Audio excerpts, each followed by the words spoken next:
suis libraire au département de littérature générale et nous allons passer quelques minutes ensemble pour voir les incontournables du mois d'avril en littérature étrangère, littérature d'expression française et étrangère.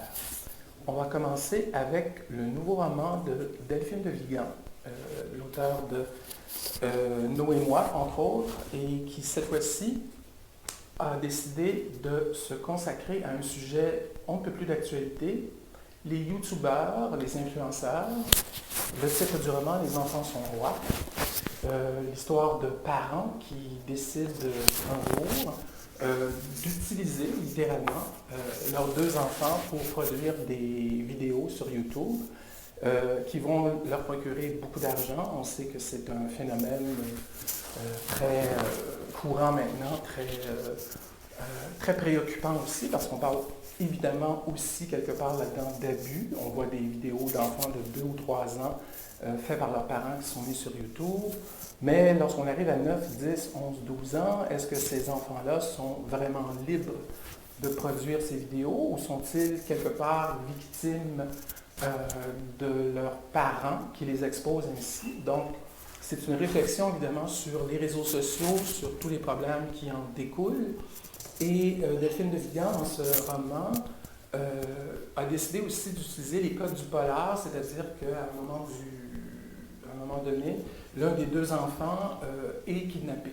Donc, il y aura enquête policière et le roman prend donc un tournant tout à fait inattendu. Donc, on en parle avec beaucoup d'enthousiasme un peu partout.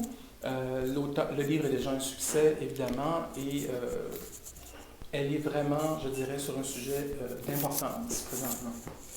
Leila Slimani sort 2 livres ce mois-ci, 2 tout petits livres. Le premier, que je n'ai pas en main, mais qui est bien sorti ce mois-ci, s'intitule « Parfum des fleurs la nuit ». C'est aux éditions Stock et c'est dans une collection très intéressante qui s'appelle « Ma nuit au musée », où de grands auteurs, on offre à de grands auteurs la possibilité d'aller passer une nuit enfermés dans un grand musée. Et dans son cas, c'est le musée de la Douane à Venise, qui est un grand musée d'art contemporain maintenant. Et on lui offre donc cette nuit, qui devrait être une nuit littéralement de rêve, l'occasion de réfléchir sur les grandes œuvres artistiques, etc. Et dans son cas, ce qui est intéressant, c'est qu'elle s'est retrouvée dans ce musée, dans cet endroit fantastique, et s'est rendue compte que finalement, les œuvres d'art qui étaient là ne l'intéressaient pas du tout. Et ça a été l'occasion pour elle d'une errance à travers ce musée où elle a commencé plutôt à penser à son histoire, à son père, et le lieu devient la possibilité pour elle d'un retour sur certains éléments de son enfance qu'elle revisite à cette occasion. Donc, c'est un parcours tout à fait inattendu et on en parle un peu partout comme possiblement de son meilleur livre. Elle vient tout juste de commencer une trilogie qui doit en principe raconter l'histoire de ses parents, l'histoire de sa famille, mais d'une certaine façon, ce livre-là a surgi d'une façon tout à fait inattendue et va peut-être plus au cœur des choses. En tout cas, c'est peut-être la raison de cet accueil critique qui est vraiment excellent. Par ailleurs, elle publie aussi aux éditions de l'Aube un tout petit recueil qui s'intitule « Le diable est dans les détails », qui est suivi d'un texte qui s'intitule « Comment j'écris ». Donc, c'est un recueil de nouvelles, mais aussi de textes d'opinion, publiés tout au long de l'année 2020. Donc, il est évidemment question du confinement, du COVID, mais pas seulement. Donc, 2 livres de Leila Slimani ce mois-ci. Toujours en littérature française, une des grandes spécialistes du roman historique, Alexandra Lapierre, qui publie cette belle brique intitulée Belle Green, du nom de l'héroïne, une femme qui a réellement donc existé au tout début du 20e siècle à New York. C'est une des plus grandes spécialistes de livres rares. Et elle gravit donc tous les échelons de ce milieu et du milieu de la culture new-yorkaise de l'époque. qui est évidemment au début du siècle, qui n'est pas très invitant pour les femmes. Il n'y a pas beaucoup de femmes qui font leur chemin dans ce milieu-là. Et le grand secret, en fait, le sujet, le vrai sujet du livre, c'est que Belle Green n'est pas seulement une femme, mais c'est aussi une femme afro-américaine, ce qu'évidemment personne ne sait. Et le sujet qui est ici passionnant, c'est que c'est un sujet d'autant plus d'actualité qu'au moment de Black Lives Matter, si on lit un peu sur l'histoire de la communauté afro-américaine au 20e siècle, dans un contexte de racisme aigu, beaucoup de Noirs à la peau très pâle décidaient de ce qu'on appelle de pass for white, donc de mettre un X sur leur histoire personnelle et de se refaire une vie sous une nouvelle identité, mais en coupant les ponts avec leur famille. Et le cas de Belle Green est d'autant plus intéressant que son père est un activiste. Donc, il est à l'époque, au tout début du 20e siècle, parmi les premiers groupes organisés d'activisme pour les droits des Afro-Américains. Donc, son parcours est dès lors perçu comme une sorte de trahison, évidemment, par son père, ce qui ne l'empêchera pas, elle, de faire, comme je le disais au début, son chemin dans la belle société new-yorkaise. Donc, c'est vraiment un parcours fascinant, un livre à lire. Un roman de Anna Moy, qui n'est pas très connu, mais qui a déjà une œuvre derrière elle, publiée chez Gallimard, 12 palais de mémoire. Un récit à deux voix, père-fille. On est à l'époque des Boat People, donc c'est l'histoire de deux réfugiés. Et l'histoire est donc racontée à deux voix. Et j'ai lu les quelques premières pages et le récit du père, très lyrique, poétique, plein de mélancolie, évidemment. L'exil est évidemment une tragédie. Et puis, soudainement, on tombe sur le récit de la jeune fille qui, elle, est vraiment une petite fille de moins de 10 ans et qui a ce ton et parle dans une tonalité, mais totalement enfantine, de son quotidien avec son père, de cet embarquement sur un bateau dont on ne sait pas s'il va arriver à destination. Et je dirais que la juxtaposition des deux voix est saisissante. C'est un thème qui a souvent été traité maintenant, évidemment au Québec par Kim Thuy, mais j'ai trouvé, en tout cas, dans ce que j'en ai lu, un beau projet littéraire de ces deux voix que l'on entend et qui sont vraiment, à mon avis, en tout cas pour ce que j'en ai lu, très réussis. Ça donne très envie de lire la suite, donc vous en entendrez peut-être plus parler. 12 palais de mémoire. Un livre un peu difficile à classer maintenant, aux éditions Grasset de Hervé Alga-Larondeau. Ça s'appelle Deux jeunesses françaises. Vous allez peut-être voir les photos et reconnaître les deux protagonistes. On parle ici de Emmanuel Macron et de Édouard Louis. Le projet de Algara-Larondeau, c'est de juxtaposer deux parcours tout à fait différents de deux hommes nés dans la même ville, dans la même région de France, une région défavorisée, la Picardie. Amiens, une ville qui est dévastée par les déménagements d'industrie vers l'étranger, le chômage rampant.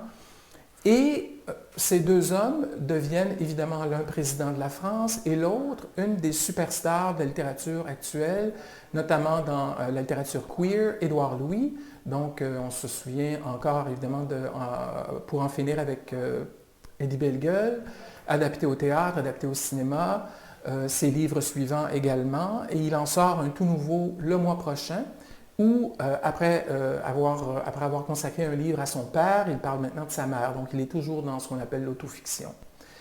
Mais il est devenu cette superstar, ce qu'on appelle un transfuge de classe. Il est passé de la pauvreté la plus totale à ce statut de grande vedette de la littérature, alors que Macron, lui, est sorti de la petite bourgeoisie d'Amiens pour devenir, très jeune, président de France. Donc, ce que Alga-Larondeau fait, c'est qu'il a fait un travail de journaliste gonzo, qu'on appelait, c'est-à-dire cette école américaine de journalisme, où on écrit un livre qui n'est pas une fiction, qui n'est pas non plus strictement une enquête journalistique, mais un récit autour de personnages et c'est la juxtaposition des deux destins qui fait l'intérêt du projet. Donc, il a rencontré tous les proches, enfin pas tous les proches, mais enfin des proches de ces deux personnes et construit finalement une narration autour de ces deux parcours. Donc, c'est un projet intéressant et qui fait déjà beaucoup parler de jeunesse française chez Grasset. Maintenant, le nouveau roman de Gilles Leroy, qui avait gagné le prix Goncourt il y a quelques années pour son roman Alabama Song, qui était constitué autour de la tragédie de la Nouvelle-Orléans, du désastre écologique, de l'inondation en fait. Cette fois-ci, c'est un roman, sauf que c'est aussi un récit autofictionnel. Donc, même si c'est écrit roman sur la couverture, il ne faut pas s'y tromper. Gilles Leroy, dans ses entrevues, parle de cette histoire qui lui est arrivée en 1984, de sa meilleure amie, de la fille avec qui il passait littéralement tout son temps, qui est violée, assassinée. Et Leroy, à ce moment-là, en 1984, est sur le point de faire son coming out, si ça n'a pas déjà été fait, mais enfin, peu de gens savent qui il est, vraiment, et c'est aussi le début des années SIDA. Donc, dans le maelstrom de tout ce qui se passe, arrive ce drame, cette tragédie, où il perd sa meilleure amie, et il se sent à l'époque incapable de faire face.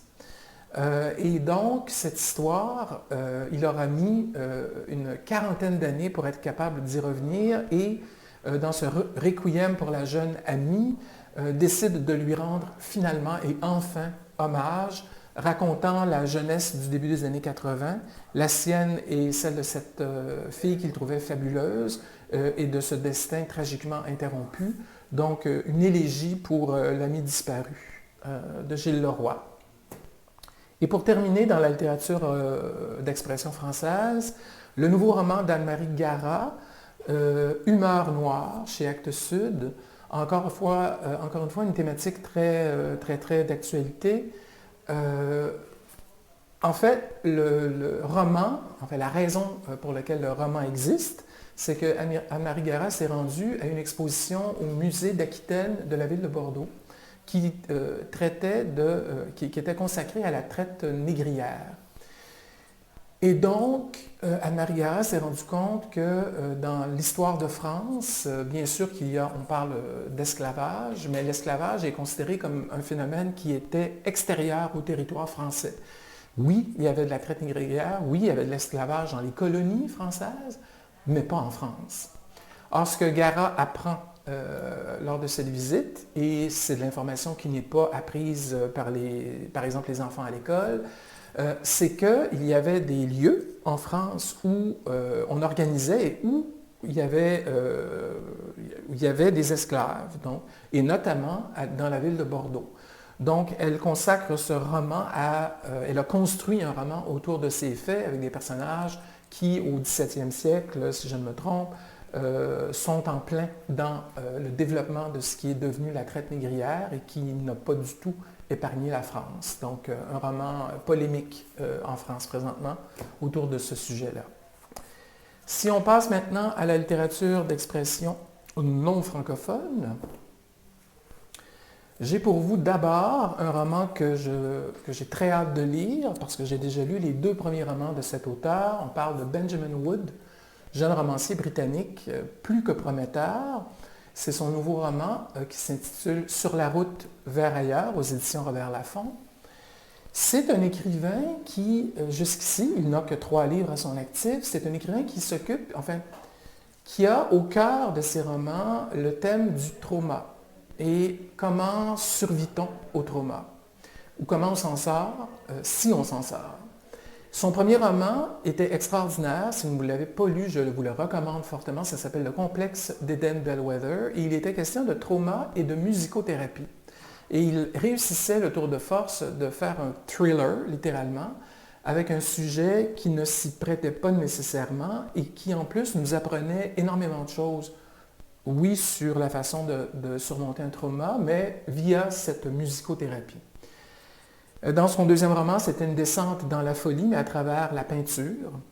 Et là, on parle de relations père-fils et de masculinité. Donc, on est vraiment, encore une fois, dans un sujet très fortement d'actualité. L'histoire d'un jeune adolescent dont les parents ont divorcé quelques années avant. Et pour un peu rétablir la relation, le père suggère un road trip, un voyage en voiture vers le nord de l'Angleterre pour reprendre contact.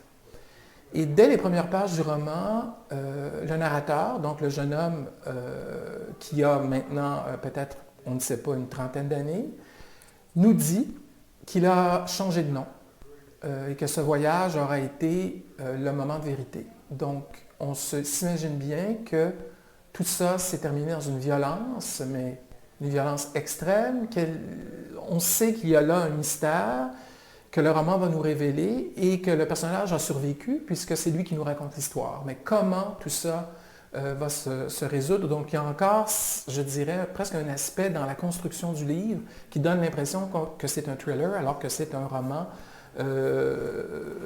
tout comme les deux premiers qui ont des qualités littéraires, qui empruntent au code des romans policiers, non pas que le roman policier ne soit pas littéraire, mais c'est tout à fait étonnant, ces mélanges de genres, je dirais, et il les réussit magnifiquement, et j'espère aussi dans ce troisième livre qui obtient de très bonnes critiques. Deux romans qui se complètent un peu l'un l'autre. Le nouveau roman de Mark Haddon, que vous connaissez peut-être c'est lui qui a écrit Le bizarre incident du chien pendant la nuit. Magnifique roman qui date peut-être d'il y a une quinzaine d'années maintenant, mais qui continue de très bien se vendre, qu'on continue à recommander autour du thème de l'autisme. C'était littéralement un petit roman policier autour d'un jeune garçon qui voulait découvrir qui avait assassiné son chien. Là, cette fois-ci, ça s'appelle L'Odyssée du marsouin, aux éditions Nil. Et le projet de Mark Haddon dans ce roman, qui est encore une fois d'une très grande violence, puisqu'il s'agit, dans un premier temps, de l'histoire d'un père qui perd sa femme dans des circonstances tragiques et qui littéralement sombre dans une sorte de folie et qui va projeter sur sa fille, sa propre fille, les sentiments qu'il avait pour sa femme. Donc, on entre dans une histoire d'inceste. Mark Haddon a fait le projet littéraire, donc de commencer cette histoire et de tranquillement la faire passer du côté de Shakespeare, de la tragédie shakespearienne, puisqu'il va utiliser la pièce de Shakespeare, Périclès, et va finir par mêler les deux fils narratifs. Et il va faire ressortir en fait ce qu'il y a de tragédie. Mais quand on parle de tragédie, on oublie souvent que la tragédie grecque, la tragédie shakespearienne, quand on parle d'un roman dans lequel un père transfère sur sa fille les sentiments qu'il avait pour sa femme, on est dans la tragédie et l'idée de Haddon, si j'ai bien compris le projet, c'est de transposer les deux histoires et de montrer ce qu'elles ont en commun, c'est-à-dire qu'on a beau être au 21e siècle, il y a des choses qui ne changent pas dans la nature humaine et que les grands tragédiens du passé nous ont montré dans des pièces qui demeurent malheureusement, évidemment, d'une complète actualité. Et donc, l'Odyssée du marsouin, Shakespeare, revu par Mark Haddon.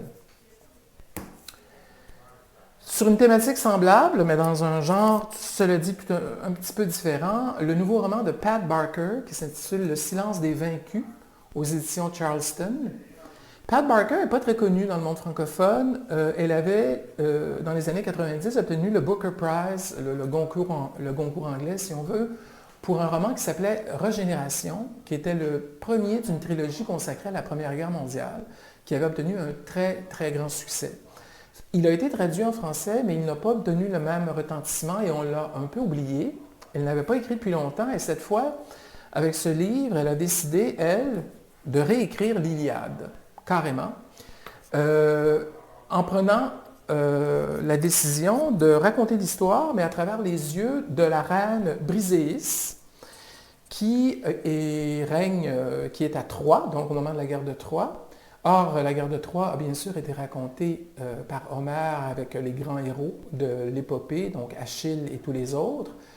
Mais il n'y avait pas, enfin les femmes sont soit des objets de convoitise, soit du butin de guerre. Mais il n'y a pas de récit narratif qui vient des femmes qui ont été au cœur de ce récit. Donc Pat Barker a décidé de raconter l'histoire du point de vue de la reine Briséis, qui donc elle est à Troie et elle est vaincue, et sera ramenée par Achille comme butin de guerre, comme esclave. Et donc le récit commence au moment de la chute de Troie, et Briséis va nous raconter évidemment ce qui lui arrive à elle, mais aussi aux autres femmes, aux prostituées, aux guérisseuses, à toutes les femmes de la cité qui sont donc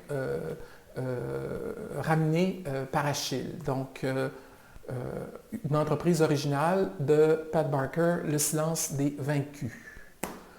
Le nouveau roman de Chris Kraus, qui avait fait beaucoup parler de lui l'an passé, ou il y a 2 ans, si je ne me trompe, avec un roman qui s'appelait La fabrique des salauds, un roman très sombre sur sa propre famille et le rôle du nazisme dans l'histoire de sa famille. Cette fois, c'est un roman qu'on présente comme un roman d'humour, mais avec un sujet, encore une fois, très grave. C'est l'histoire d'un bonhomme qui débarque, qui s'appelle Jonas, qui débarque à New York et qui a l'intention de devenir un grand artiste, un grand documentariste, qui veut réaliser des films et qui veut utiliser New York comme endroit pour s'inspirer et faire son œuvre. Il est très influencé par la Beat Generation, donc par Kerouac et compagnie. Et arrivé à New York, va rencontrer sa tante Paula. Alors, sa tante Paula, c'est une survivante des camps nazis. Et il se dit, ah non, ça ne va pas me rattraper, je ne vais pas faire un film, encore un foutu film sur l'Holocauste. Donc, on voit que le ton ici est extrêmement, joue avec un humour noir. Il va donc tout faire pour ne pas faire ce film. Et le titre du livre, Baiser ou faire des films. Donc, tout un programme.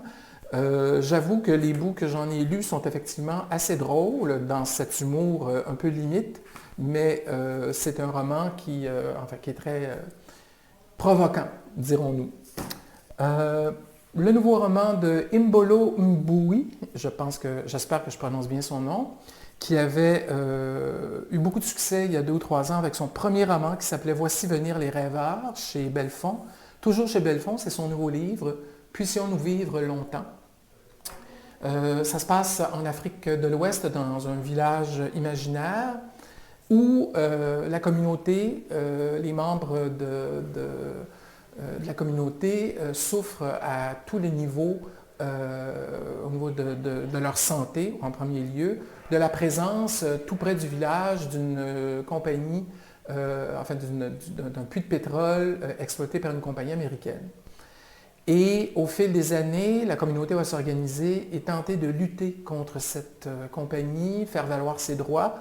Ça devient une épopée dont on devine qu'elle ne se terminera pas bien, mais qui montre bien, et c'est là le projet de l'auteur, je pense, les conséquences du colonialisme, c'est-à-dire qu'on pense que c'est terminé, que les pays africains ont leur indépendance, mais les grandes compagnies minières, les compagnies d'exploitation pétrolière imposent leurs règles à tous les habitants, aux gouvernements qui sont corrompus, mais surtout, bien sûr, à travers le roman et le récit des gens qui y vivent, et notamment d'une jeune femme qui va organiser la révolte, va tenter d'organiser une petite révolution.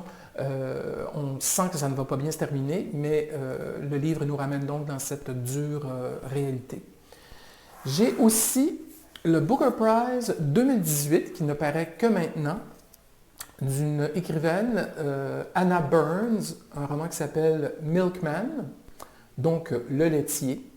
Ça se passe en Irlande dans les années 70, au moment des troubles donc de la guerre civile, et la narratrice, qui est le personnage principal, a 18 ans, et c'est une originale, enfin perçue comme une originale dans sa petite ville d'Irlande du Nord, c'est le genre qui lit en marchant sur la rue. Alors, qui fait ça? C'est une originale, donc pour qui elle se prend. Tout de suite se crée autour d'elle une rumeur. Elle aurait, selon certains, une aventure avec le laitier du titre, un homme marié. Elle, est-ce que c'est vrai? Est-ce que cet homme lui fait des avances ou est-ce que c'est elle? Est-ce que cette histoire-là est réelle? Et puis arrive un drame bien qui va évidemment entraîner tout le reste, c'est que le laitier en question est assassiné et tué par une brigade britannique.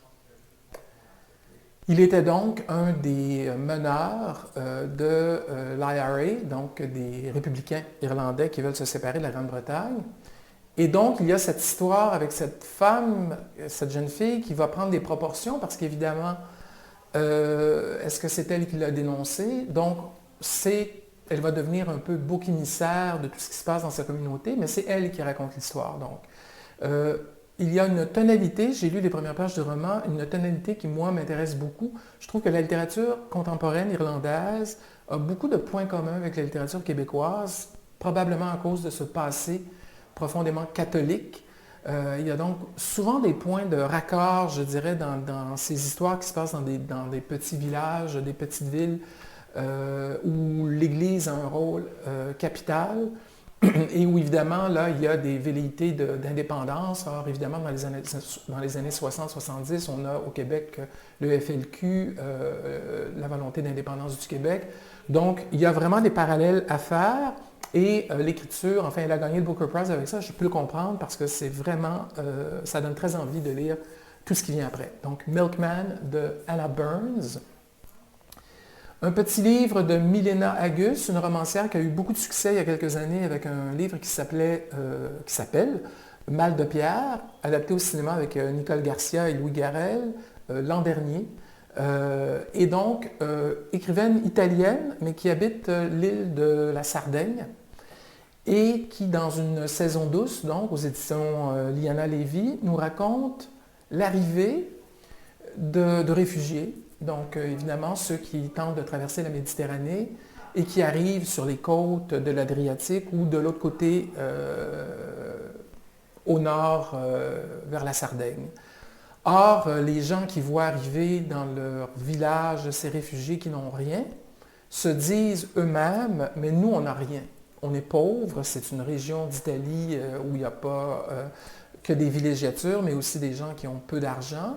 Et ils se disent comment les aider, comment faire pour vivre avec eux, apprendre à les connaître. Donc, une saison douce, ça n'est pas un livre, ça part d'une tragédie, mais ce sera surtout le récit de l'apprivoisement de ces réfugiés et de cette communauté d'accueil forcé qui se retrouve avec des habitants qui ne parlent pas leur langue, ils ne savent pas comment les aider. Donc, il y aura la confrérie qui en ressortira. Donc, pour une fois, peut-être un livre qui nous donne un autre type de scénario à ce genre de récit, à ce genre d'histoire donc, sur laquelle on a beaucoup lu et voilà pour ça. Un roman finlandais de Antti Ronka, là encore, je ne garantis pas de la justesse de ma prononciation. Un roman qui donne l'impression de se situer quelque part entre le Salinger de l'Attrape-Cœur et le Édouard Louis de Eddie Bellegueule dont on parlait plus tôt.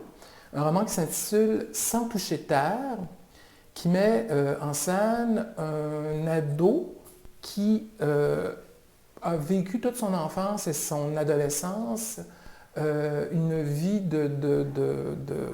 en fait, qui est harcelé, qui est victime de bullying et qui, au moment de partir pour l'université, voit arriver la chance pour lui de laisser sa vie derrière lui, sa vie ancienne, et de se refaire. Et de se refaire donc une nouvelle vie à l'université, loin de ses parents, loin du village, loin de ses harceleurs, et de donc se réinventer. Mais est-ce qu'il va pouvoir arriver à se réinventer? Est-ce que c'est si simple? Donc c'est ce roman un genre de roman d'apprentissage de la vie de ce jeune homme à l'université. Donc c'est un beau thème et l'écriture, encore une fois, semble...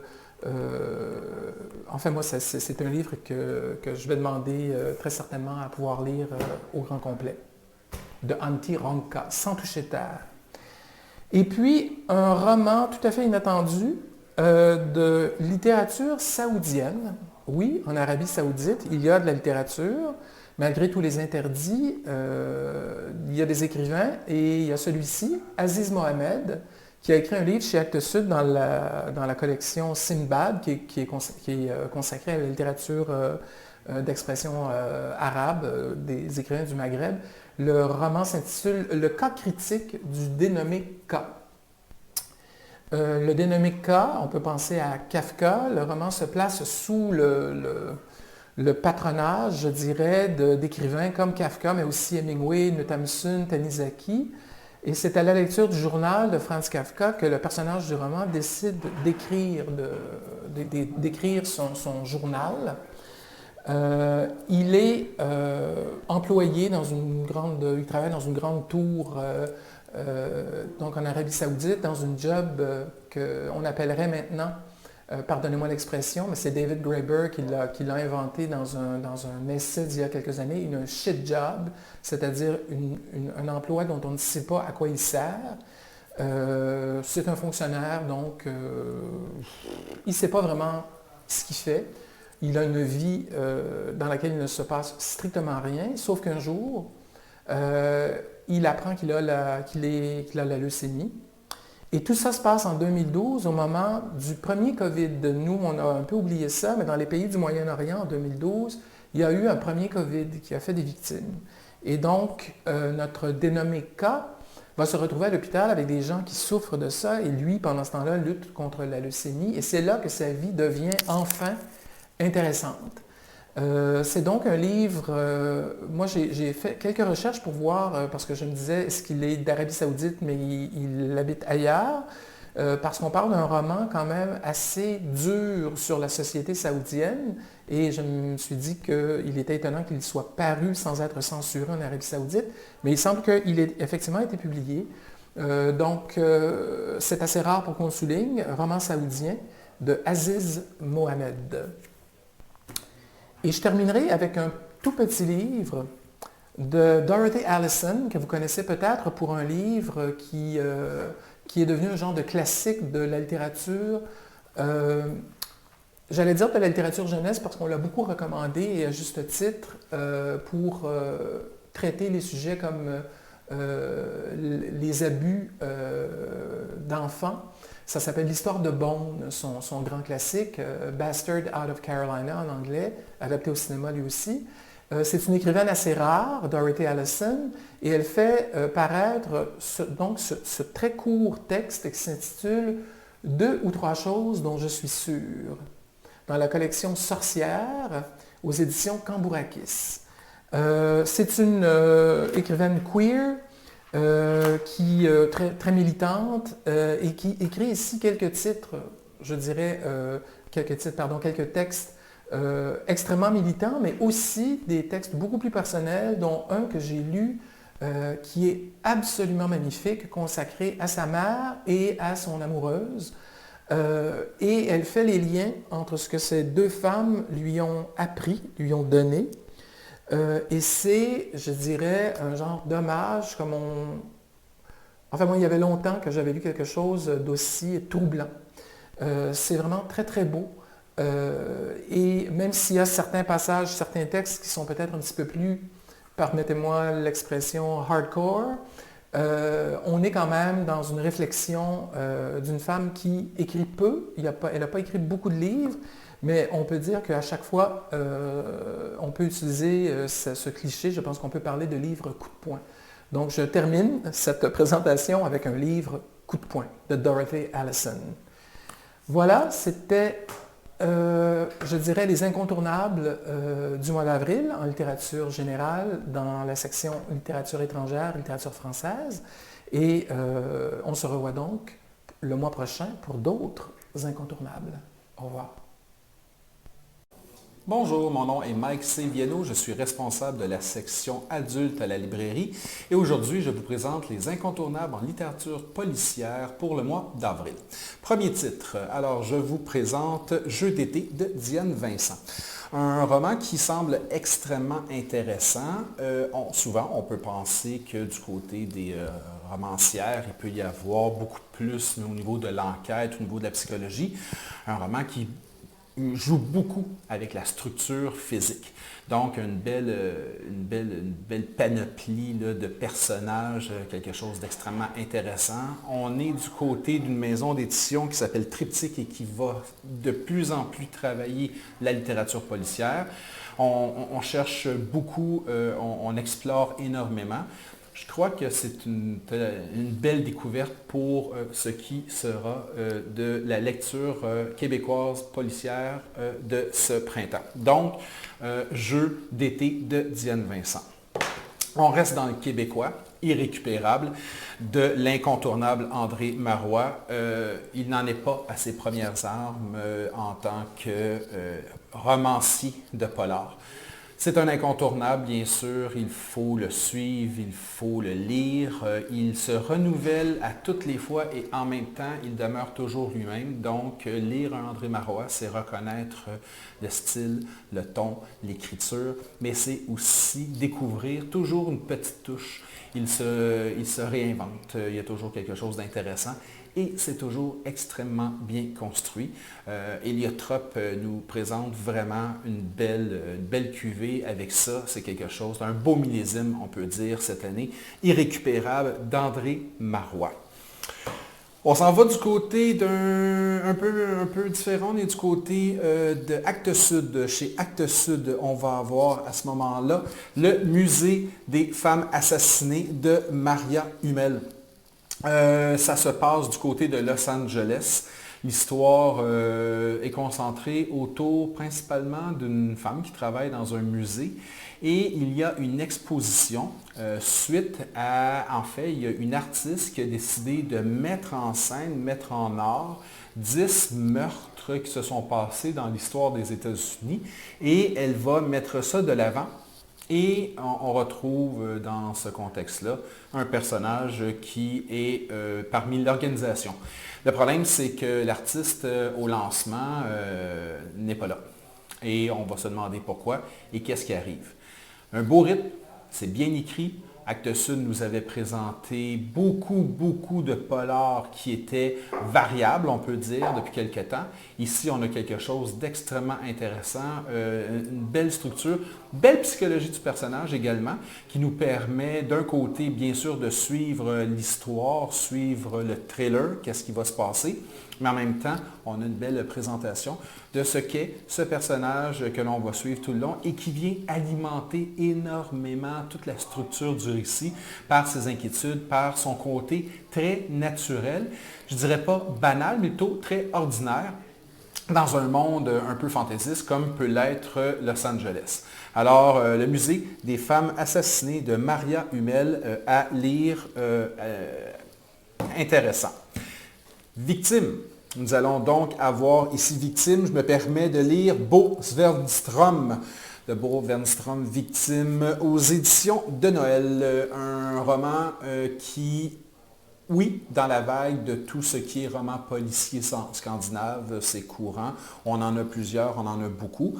Ici, ce qui est intéressant, c'est le ton. En fait, c'est l'approche. C'est-à-dire qu'on nous donne la version, ou du moins on nous permet d'intégrer soit un peu du côté la faveur, la version de la victime, et de l'autre côté du bourreau. Pardon. Donc on se promène des deux côtés. L'approche est différente.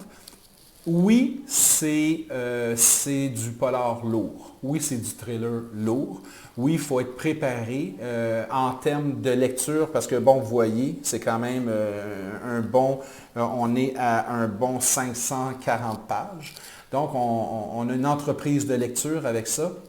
Mais c'est une belle entreprise de lecture qui, je pense, amène un renouveau ou un souffle nouveau dans le polar scandinave qui, bon, est tellement populaire depuis une dizaine d'années qu'inévitablement, il commence à y avoir peut-être un peu d'essoufflement. Là, il y a quelque chose de différent. C'est beaucoup plus dans le ton. Je crois qu'on reconnaît un peu l'écriture qu'on va voir du côté de Nedry Dawson, du côté de Ragnar Johansson, ailleurs. Bon, c'est vraiment là. Mais c'est vraiment dans la structure narrative.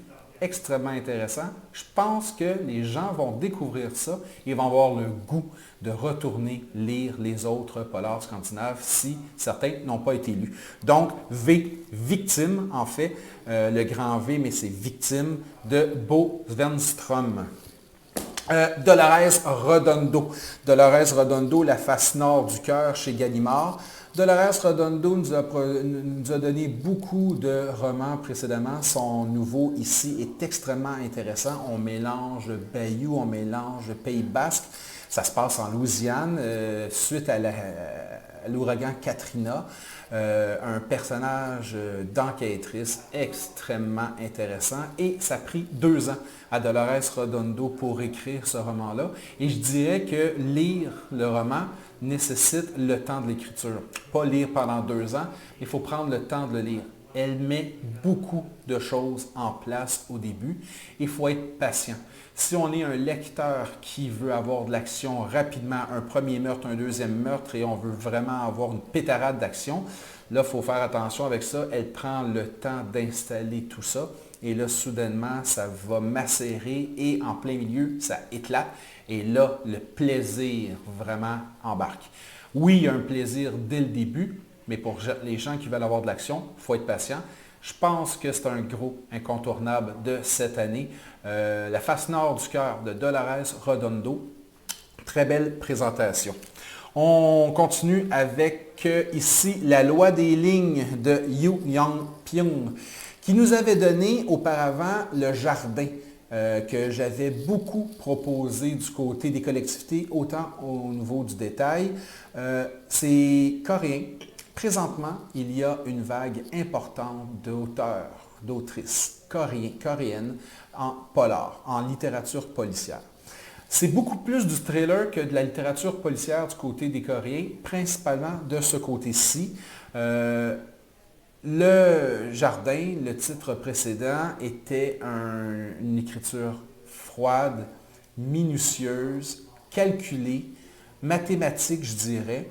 C'est tordu comme écriture, ça oblige le lecteur, la lectrice à s'abandonner parce qu'on ne sait tellement pas où ça va nous amener, on ne sait vraiment pas où on s'en va. On a une structure extrêmement bien écrite. Ce n'est pas des romans qui sont épais. Alors, vous voyez, vraiment, il y a une différence entre un Dolores Redondo et ce roman-là, ici. Tout est dans le détail. Rapidement, mise en situation inconfortable, et à partir de ce moment-là, c'est fantastique, c'est bien écrit. Et ça nous fait découvrir également, je dirais, du côté des Coréens, une façon de raconter très différente. Le polar coréen a une façon de raconter très entre l'extravagance et la retenue.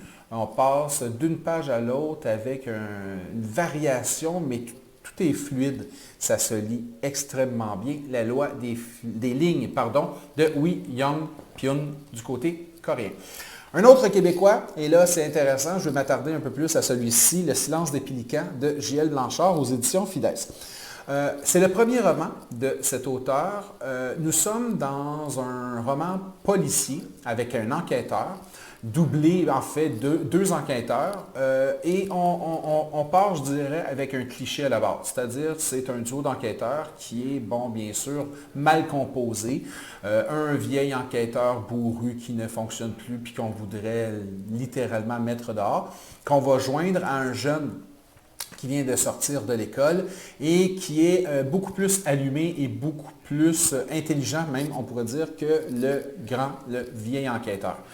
Et bon, disparition, meurtre, la recette, je dirais, classique.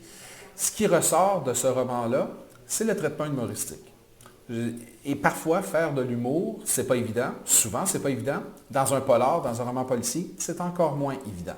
Il faut savoir bien doser. Et je pense que là, on a des moment d'anthologie en termes d'humour dans le polar.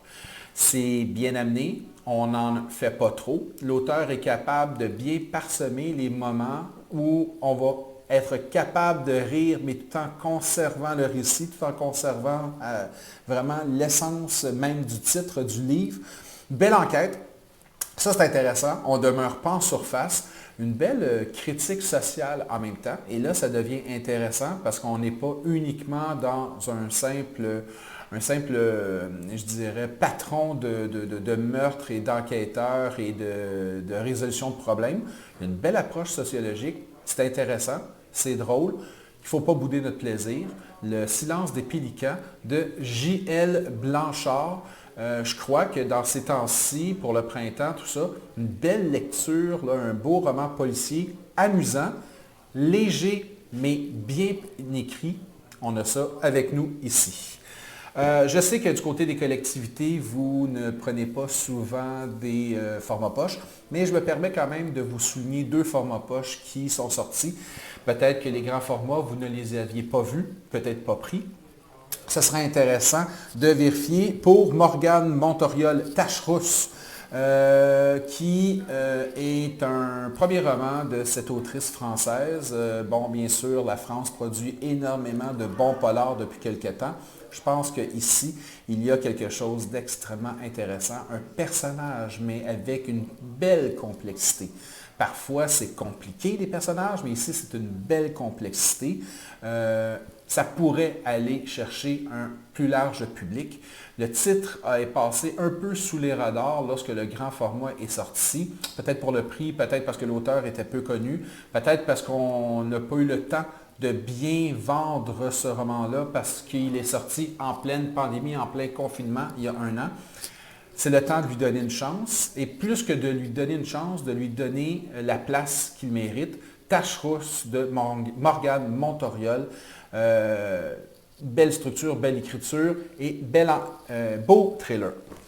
Dernier titre que je vous présente aujourd'hui, c'est L'Arbre aux fées de B. Michael Radburn.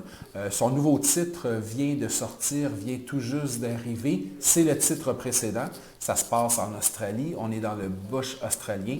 Un homme a perdu sa jeune fille et il doit enquêter. C'est un enquêteur sur, en fait c'est un ranger du côté de l'Australie et il doit enquêter sur la disparition d'une autre jeune fille. Donc nécessairement, l'enquête qu'il est en train de mener le ramène à sa propre histoire.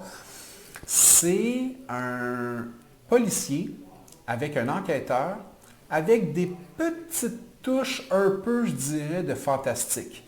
Un mystère, un aspect mystérieux qui s'installe à la limite du réel et de l'irréel. On ne tombe pas dans l'ésotérisme, pas du tout, mais il y a quelque chose d'extrêmement intéressant qui fait que ça nous tient en haleine jusqu'à la fin. On se demande si on est à quelque part dans la tête du personnage. Est-ce que les événements sont vraiment là? Est-ce qu'il s'invente tout ça? La façon dont c'est écrit, la structure, le rythme est intéressant et on a l'impression vraiment de ressentir tout l'univers australien à l'intérieur de ça. Donc vraiment une belle carte postale de l'Australie à travers un personnage qui fait une enquête dans un roman policier. Voilà, c'était la liste des incontournables pour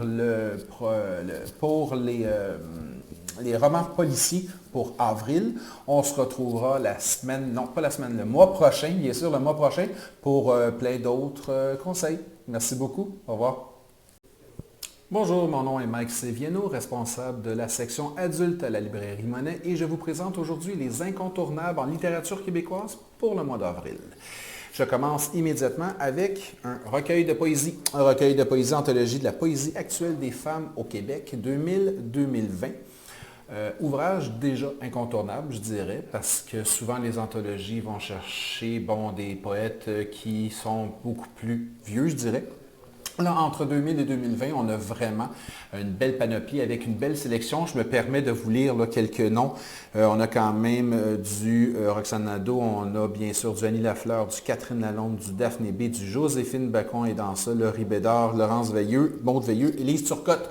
Donc, on a beaucoup de poètes, poétesses connus et beaucoup de poètes un petit peu moins connus qui sont bien sûr présentés et où il y a eu une très belle sélection de poèmes, bien sûr dans une anthologie avec plus de 50 poètes mentionnés. On ne peut pas avoir plusieurs romans de chacune. Ici, il y a quelque chose de vraiment un beau travail de sélection. Des fois, ce qu'on ne retrouve pas dans certaines anthologies, ici le travail de sélection est intéressant. Je pense que c'est un incontournable pour une bibliothèque de cégep d'université inévitable. Alors voilà, Anthologie de la poésie actuelle des femmes au Québec. Va me chercher Baby Doll de Lucie Lachapelle aux éditions XYZ dans la collection Romain Michel. Un genre de road trip. Et ça devient intéressant présentement parce qu'on sait qu'on est enfermé et qu'on ne peut pas beaucoup se promener. Donc ici, on a un road trip qui va vraiment partir, pour ne pas faire le mauvais jeu de mots, sur des chapeaux de roue. Rapidement, il y a un message, va me chercher Baby Doll. C'est le message, c'est la demande, c'est l'obligation qui donne le ton au roman. Et là, à ce moment-là, bien sûr, il va y avoir un ensemble de personnages qui vont se côtoyer pour aller chercher cette fameuse Baby Doll. Lucie Lachapelle nous avait donné juste auparavant le roman, juste avant, qui s'appelait Les Étrangères, qui était un superbe roman qui mettait extrêmement bien en scène plusieurs femmes qui habitaient dans un même immeuble. Un roman extrêmement sensible. Ici, dans ce roman-là, la sensibilité, elle est toujours là, mais on a une action. On a vraiment l'impression de l'autrice qui a voulu vraiment faire bouger ses personnages, sortir de l'immeuble, de l'appartement. Donc, on a vraiment un roman de route, quelque chose d'extrêmement intéressant. À lire, vraiment. Va me chercher Baby Doll de Lucie Lachapelle. Nous avons Pratique d'incendie de Kiev Renaud. Roman qui était assez attendu et je crois que pour les cégeps et les universités, les jeunes lecteurs, en fait je dis les jeunes lecteurs, les étudiants, surtout seront peut-être attirés par ce type de roman-là qui va s'adresser beaucoup plus à eux qu'un roman, des fois, je dirais moins accessible, moins abordable pour eux. Les lecteurs de la déesse de Mouche à Feu vont aimer ce roman-là.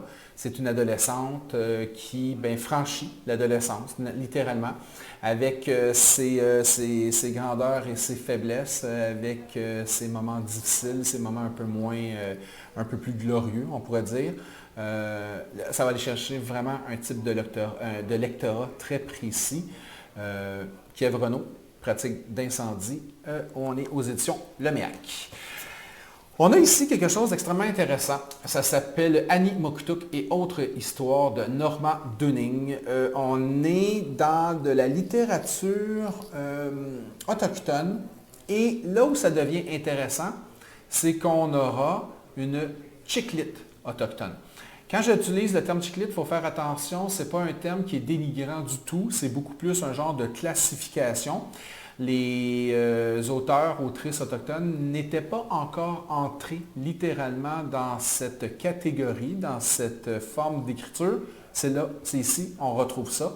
Donc, il y a bien sûr une notion de sentiment, mais beaucoup d'humour, une approche, je dirais, un peu détachée dans les récits, dans les histoires. Ça se lit hyper bien, c'est savamment écrit, c'est intelligent et ça nous fait découvrir une autre forme d'écriture.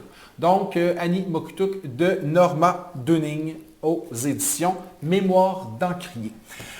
La fille d'elle-même. On est au Marchand de Feuilles, la fille d'elle-même de Gabrielle Bouliane-Tremblay. Il y a de plus en plus, une grande disponibilité d'écrits, de romans sur la transidentité. C'est le cas. Et on est bien sûr dans un roman qui fait de l'autofiction. Ici, il pourrait y avoir, encore une fois, un public de lecteurs, de lectrices qui vont se sentir interpellés. Les lecteurs qui, eux, déjà vivent la transidentité, ou ceux qui s'y intéressent vont voir dans ça un document intéressant, c'est-à-dire que nous sommes vraiment dans le récit, très bien écrit en passant, mais qui peut au moins créer une forme d'identification. Et c'est une écriture, je dirais, à vif, une écriture sensée, sensible. C'est jamais lourd. Elle ne nous prend pas en otage du tout.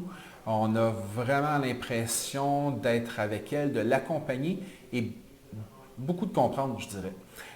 Donc, oui, La fille d'elle-même, Gabrielle Bouliane-Tremblay, aux éditions Marchand de Feuilles. Lettre à Benjamin, un peu plus lourd comme sujet. Alors, Lettre à Benjamin de Laurence Leduc Primo à la Peuplade. On a un récit ici qui est un peu plus difficile, un peu plus lourd. Je dirais pour le public averti, l'autrice, le conjoint Benjamin de l'autrice, s'est donné la mort, s'est suicidé. Et le livre est une longue lettre qu'elle adresse à Benjamin après sa mort. C'est difficile, bien sûr. Le sujet n'est pas joyeux. Mais il y a une lumière à l'intérieur de ce roman-là, la façon que c'est écrit, la façon qu'elle s'adresse, une forme d'attitude très sereine, je dirais. Si le sujet peut à la base faire peur, parce que bon, des fois, comme en collectivité comme au détail, les gens souvent nous disent ah, je ne veux pas entendre parler de ce sujet-là présentement, je veux quelque chose de joyeux, de gai. Oui, le sujet n'est pas nécessairement joyeux, il est par contre extrêmement bien amené. C'est très lumineux et il y a un genre d'apaisement, je vous dirais un apaisement dans cette lecture-là. Donc, Lettre à Benjamin de Laurence Leduc Primo. Bivouac. Alors, on est avec Bivouac de Gabriel Filto-Chiba aux éditions XYZ, encore une fois. Là, on avait eu Encabané, on avait eu Sauvagine et là, on termine la trilogie avec Bivouac. Un genre de fable écologiste, écologique, une approche très sociale, une critique politique de la société. Cette histoire déjà entamée avec Encabané se poursuit ici avec Bivouac. Un roman beaucoup plus intense, je dirais. Alors que du côté d'Encabané, on était plus dans la réflexion, dans l'isolement et l'intimité. Ici, on est beaucoup plus dans l'ouverture, beaucoup plus à l'extérieur également. Ça complète très bien les deux premiers romans qui avaient été écrits par Gabriel Filto-Chiba. Nous avons une belle approche, une belle structure. Ça peut nous ouvrir les œillères, je dirais, sur certaines conditions écologiques et sociales.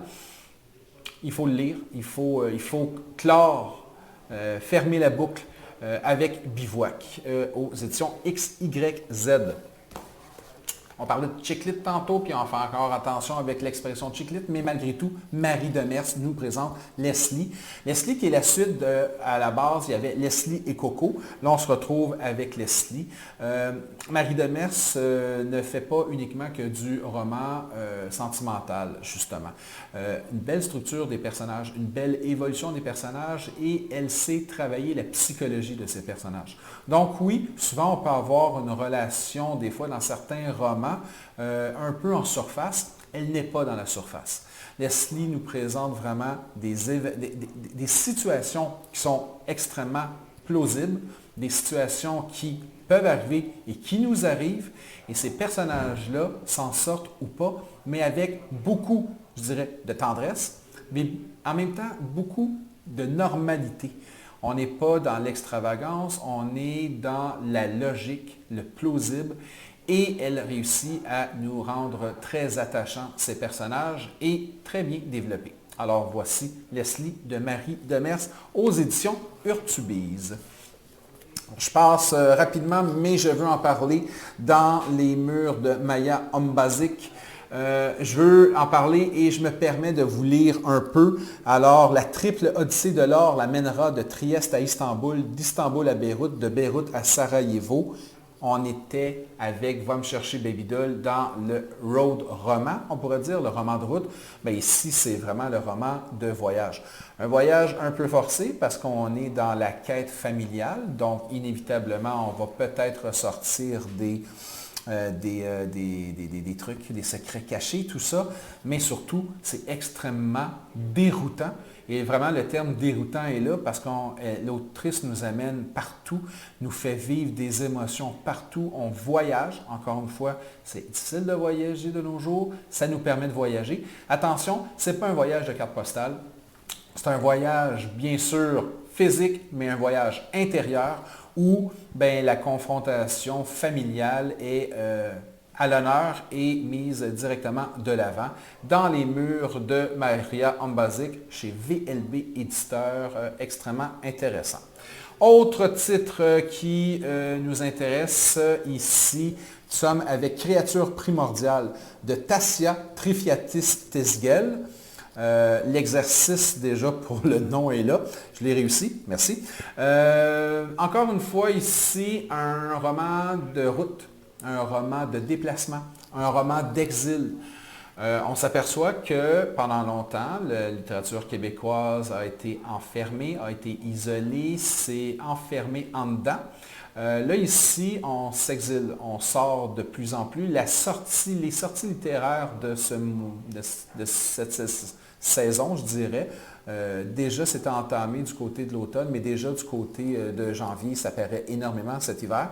On a beaucoup de personnages qui vont chercher ailleurs une identité, des réponses. Ici, ça se promène beaucoup du côté, encore une fois, d'Istanbul. On est à Toronto. C'est intéressant. Et encore plus, ici, une petite touche fantastique.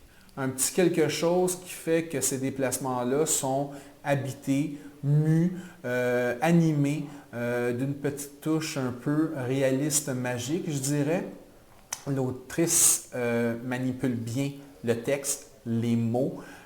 Hyper intéressant à lire. Créature primordiale.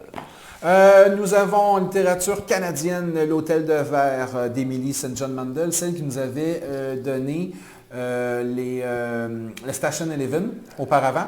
Les événements dans ce livre-là se passent avant Station Eleven. Petite touche policière avec bien sûr une grande présence de fantastique. Elle maîtrise très bien l'écriture, maîtrise très bien la plume. Pour ceux qui veulent vraiment sortir des sentiers battus, ceux qui ne veulent pas avoir de la littérature, je dirais, terre à terre, qui veulent avoir une littérature beaucoup plus enlevante ou vraiment de la fiction. Là, ici, on a quelque chose d'extrêmement intéressant. C'est bien écrit, c'est enlevant, c'est inquiétant comme écriture, comme histoire, comme sujet.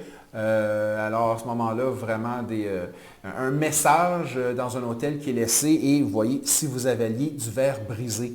Et tout commence avec ça. Et c'est intéressant et ça permet une très belle lecture. On est avec L'Hôtel de Verre d'Emily St. John Mandel. Je termine avec un livre qui s'appelle Les maris se briseront sous tes pieds d'Émile Lapointe. C'est le premier roman, je dirais, j'appellerais ça roman, mais c'est bon, un recueil de nouvelles, en fait, beaucoup plus. Il n'y en a pas toujours des recueils de nouvelles qui sortent, mais on est dans un recueil de nouvelles, mais en même temps des nouvelles qui ne sont pas séparées une de l'autre, c'est-à-dire elles ont toutes un filon. Voilà, un filon. L'autrice habite à Québec, elle est partie du côté de Rimouski faire des études en littérature, en création littéraire, et bon, elle va revenir à Québec par la suite. Et le roman est un peu, bon, le recueil de nouvelles, disons, est un peu justement cette écriture dans ce parcours du côté de Rimouski. C'est une écriture qui est étonnamment entre la pudeur et le côté très cru. Il y a certaines nouvelles qui sont extrêmement mis en lumière, des trucs qui sont présentés d'une façon, elle se met à nu, et par moments, dans d'autres nouvelles, c'est beaucoup plus, je dirais, embêtant de savoir si elle parle littéralement d'elle ou si elle a créé un personnage. Oui, c'est son récit, mais parfois elle se permet certains écarts, je dirais, et l'exercice de l'écriture est là, et c'est intéressant pour ça, parce que c'est dans une simplicité qui n'est pas du tout simpliste, et on est au-delà uniquement de l'autofiction du récit premier de j'ai fait ci, j'ai fait ça, je suis parti et je suis revenu. Elle le fait, mais elle contrebalance avec des événements, des fois des petits éléments qui sont, comme je le disais, d'une banalité, mais qui vont rebondir 2-3 nouvelles après et qui vont donner tout un sens différent. Ça se lit bien, c'est agréable à lire. Je crois que là, on a une autrice qui s'annonce pour plusieurs autres romans. Il y a une découverte à faire avec ça, vraiment, je vous avoue, c'est extrêmement intéressant. Les marées se briseront sous tes pieds. Émile Lapointe aux éditions Le Méac. C'était tout pour la liste des incontournables pour la littérature québécoise pour le mois d'avril. Mon nom est Mike Séviano. C'est moi qui vous les a présentés ce mois-ci. Peut-être le mois prochain, ce sera quelqu'un d'autre, un autre libraire, qui pourra vous présenter nos sélections du mois prochain. Merci beaucoup. À la prochaine.